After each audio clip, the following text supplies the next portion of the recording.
Emmanuel Macron et Vladimir Poutine se sont mis d'accord sur une désescalade de la crise migratoire à la frontière entre la Biélorussie et la Pologne, a annoncé l'Élysée lundi, à l'issue d'un appel d'1h45 entre les présidents français et russes. Pas de convergence d'analyse sur l'origine de la crise actuelle. Même s'il n'y avait pas de convergence d'analyse sur l'origine de la crise actuelle, le président russe a dit à Emmanuel Macron qu'il comprend la nécessité d'y mettre fin, en premier lieu par respect humain pour des migrants ainsi instrumentalisés, a indiqué la présidence française. Notre espoir est que ce long entretien pourra dans les jours qui viennent apporter des résultats, sur l'afflux des migrants venus de la Biélorussie à la frontière polonaise, a commenté l'Élysée, indiquant que Vladimir Poutine avait dit qu'il allait « en parler » à son homologue biélorusse Alexandre Loukachenko. L'objet de cet appel était de mettre fin à cette crise, sur laquelle la France est pleinement solidaire avec la Pologne, a fait valoir l'Élysée.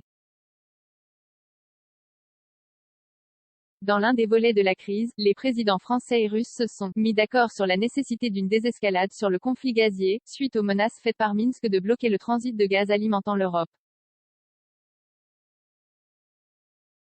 Emmanuel Macron et Vladimir Poutine se sont aussi entendus, a rapporté l'Élysée, sur la nécessité de faire un effort sur la situation humanitaire des migrants en renforçant l'implication du HCR, au Commissariat des Nations Unies pour les réfugiés.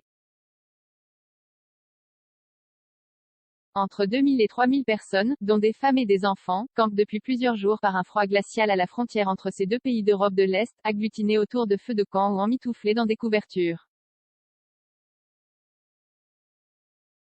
Bruxelles accuse le régime du président biélorusse Alexandre Loukachenko d'avoir orchestré cet afflux pour se venger de sanctions occidentales, en délivrant des visas avec la promesse d'un passage facile en Pologne, pays membre de l'Union européenne et de l'espace Schengen.